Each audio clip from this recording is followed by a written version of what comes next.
रूप से, सिर्फ कागजी रूप से। चाइना का इतना छोटा बच्चा रोबोट बना रहा है। जापान में मीजो रिस्टोरेशन, आप पढ़िए एक बार, मीजी ने किस तरह से पुनरुद्धार किया था अपने देश का। इस शासक का कर्तव्य है, वो देश को किस दिशा में लेके जाएगा, किस तरह के लोगों की उसे जरूरत होगी और किस तरह से वो देश बढ़ेगा।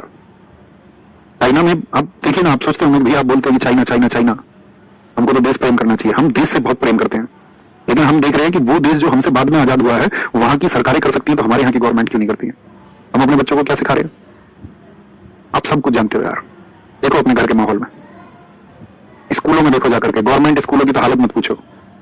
एक स्कूल की छत गिर गई गोरखपुर में, गोरखपुर के एमपी क्या करें, समोसे का साइज कैसा होना चाहिए, उसका रेट क्या होनी चाहिए। तो बहुत सारा अच्छा लगता है पढ़ने में, कुछ हो रहा है लेकिन कुछ नहीं है, कुछ नहीं।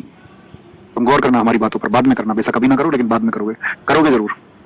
बच्चे ने क्या लिखा दिखाइए, बहुत अच्छा कमेंट है। इस तरह के बच्चे, टू वे कम्युनिकेशन होना चाहिए। क्या कहेंगे ऊपर दिखाओ भैया, पर अमेरिका पर तो उसकी जीडीपी का 125% कर जाए तो वो पूरा विकसित देश है। बिल्कुल ठीक आप कह रहे हैं। देखिए ये ऐसे है दोस्त, इसको आप आसान शब्दों में ऐसे समझना, एक आपका घर है, ठीक है, आपका घर है, आपने यहाँ पर 100 रुपए कर्ज तो लिया, 100 रुपए कर्ज लिया, और आपका जो जीडीपी है वो 100 रुपए है, और यहाँ पर आपने लिया 125 रुपए कर्ज, ठीक है, 125 रुपए कर्ज ले लिया आपने, या हम बोले यहाँ पर आपने 225 रुपए कर्ज ले लिया। तीनों स्थितियों का विचार करना, 225 रुपए भी आपने कर्ज ले लिया। तो जो आपने यहाँ पर डेप्ट लिया है, एक तो ये है कि आप कुछ प्रोडक्शन करते हैं, कुछ प्रोडक्शन करते हैं, तो 100 का 225 कितना हो गया, 125% हो गया ना। इतना कर्ज आपने ले लिया, तो लेकिन आप क्या करते हैं कि आपकी ये जीडीपी हो गई। अब हम इंडिया के तरीके से बात करते हैं कि हम जो कर्ज ले रहे हैं ना, सबसे बड़ा अंतर क्या है, विकसित देश जो अपनी जीडीपी पर कर्ज लेता है उससे परिवर्तन की बात नहीं है।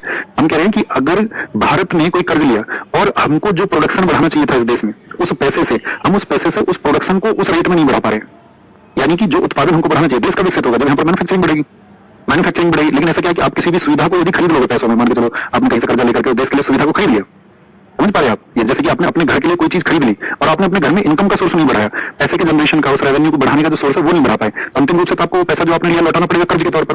तो एक तो ये पैसा लौटाया और साथ में इंफ्रास्ट्रक्चर डेवलप भी कर लिया, तो भविष्य में क्या होगा उस पैसे की वजह से कि वो जनरेट करने लग जाएगा पैसा, समझ पाए, इन फ्यूचर पैसा जनरेट होगा। वैसे देश के मामले में बहुत जगह उस पैसे को इन्वेस्ट करेंगे, वो टेक में इन्वेस्ट करेंगे, बहुत जगह ऐसी जगह इंफ्रास्ट्रक्चर में कहीं भी वो उसको इन्वेस्ट कर सकते हैं। लेकिन एक डेवलपिंग कंट्री के लिए क्या होता है कि ना तो इंफ्रास्ट्रक्चर उतना जबरदस्त डेवलप हो पाता है और वो कर्ज ज्यादा बढ़ता रहता है। तो एक विकसित देश पर कर्ज और एक आपका डेवलपिंग कंट्री पर, विकासशील देश पर कर्ज में बहुत बड़ा अंतर है, बहुत बड़ा अंतर, ठीक है। तो उसको आप कंपेरिजन नहीं कर सकते।